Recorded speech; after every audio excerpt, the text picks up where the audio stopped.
Hi, kindergarten readers. How are you today? It's Mrs. Feldkamp here, and I am ready with your very last Reader's Workshop lesson of kindergarten. Can you believe it? It is lesson 11, and it's called Reacting to Books. Kindergartners, have you ever watched a movie that made you feel a really strong feeling?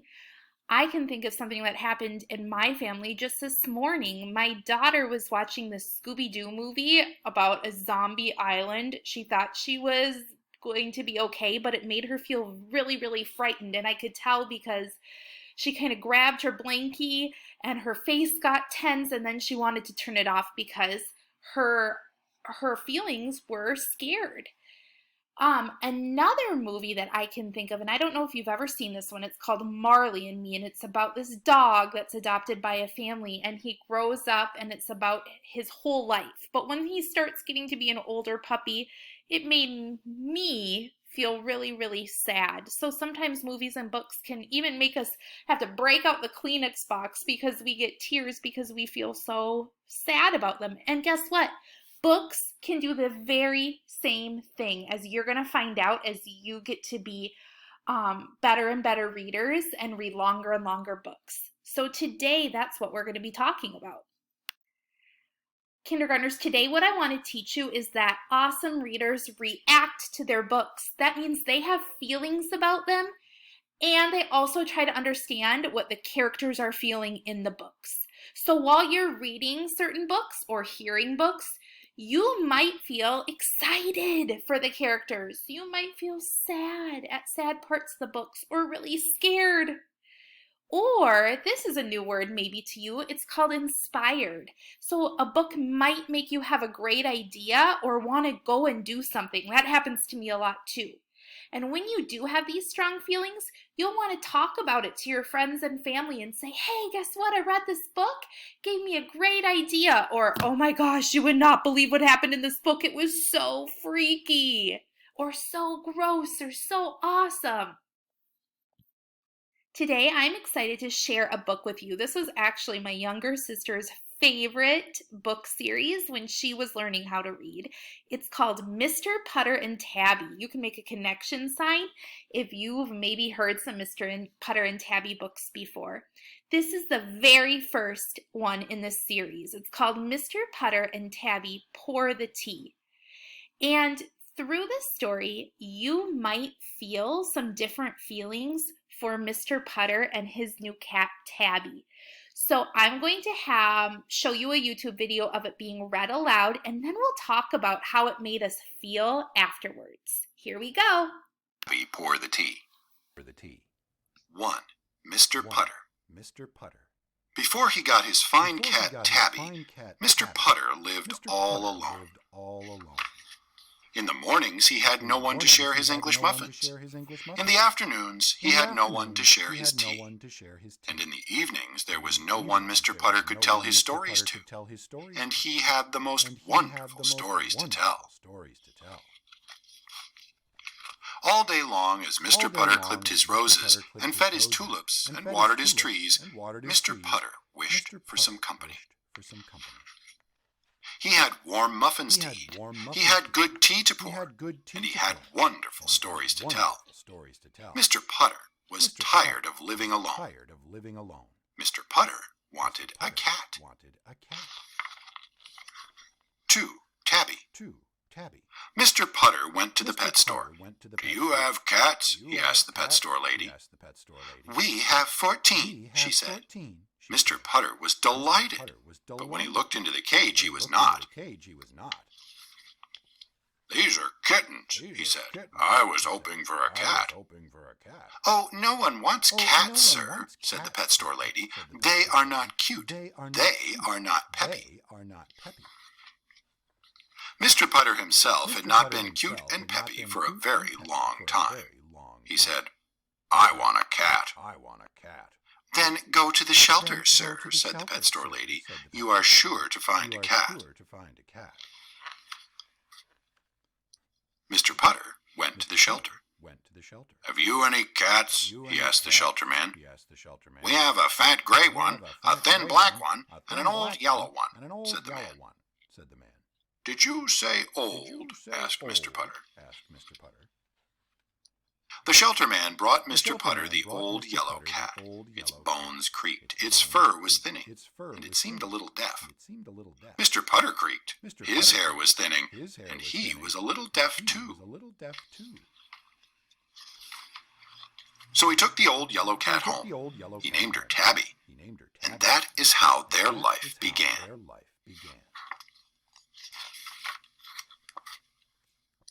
3. Mr. Putter and Tabby. Tabby loved Mr. Putter's tulips. She was old, and beautiful things meant more to her. She would rub past all the yellow tulips, and then she would roll past all the red tulips. Then she would take her bath among all the pink tulips. Mr. Putter clipped roses while Tabby bathed. In the mornings, Mr. Putter and Tabby liked to share an English muffin. Mr. Putter ate his with jam. Tabby ate hers with cream cheese. In the afternoons, Mr. Putter and Tabby liked to share tea. Mr. Putter took his with sugar. Tabby took hers with cream. And in the evenings they sat by the window, and Mr. Putter told stories. He told the most wonderful stories. Each story made Tabby purr.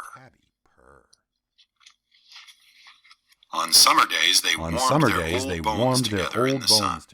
On fall days they took long walks through the trees. And on winter days they turned the opera up very loud. After a while, it seemed as if they had always lived together. Tabby knew just what Mr. Putter was going to do next. Mr. Putter knew just where Tabby was going to sleep next. In the mornings, each looked for the other as soon as they opened their eyes. And at night, each looked for the other as their eyes were closing. Mr. Putter could not remember life without Tabby. Tabby could not remember life without Mr. Putter. They lived among their tulips and trees. They ate their muffins. They poured their tea. They turned up the opera and enjoyed the most perfect company of all. Each other.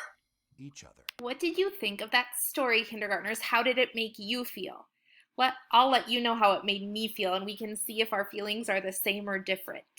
So at the very beginning of the story, when they were describing how lonely Mr. Putter was, when they said like all day long the things he did all by himself, before he had Tabby the cat, it made me feel so sad. My heart was kind of breaking for him. But then, especially the last page, but at the end of the story, my feelings changed, and I think Mr. Putter's feelings changed too, because he had a best friend. He adopted Tabby, and they did all that stuff together, that cute page where they're falling asleep together, and then the very last page where Mr. Putter's arm is around Tabby, and they're saying that they have each other, the best company of all.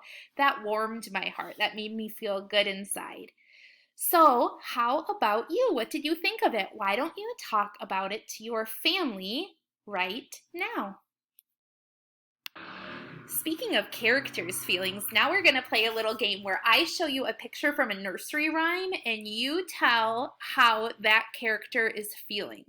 So what about the itsy bitsy spider? Crawled up the water spout, down came the rain, and washed the spider out. How's that spider feeling in that nursery rhyme? Name the feeling right now.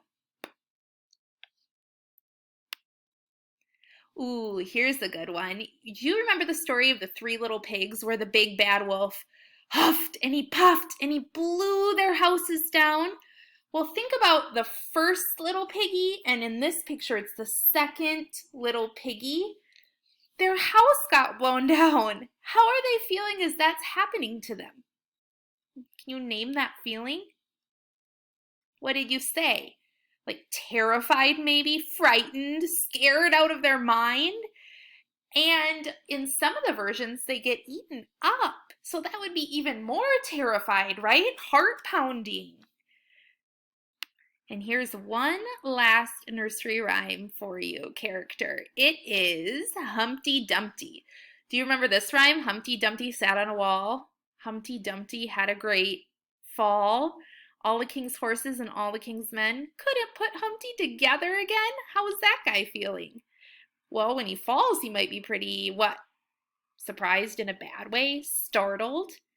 And then what about when the king's horses and king's men couldn't put him back together again? What feeling might he be feeling then?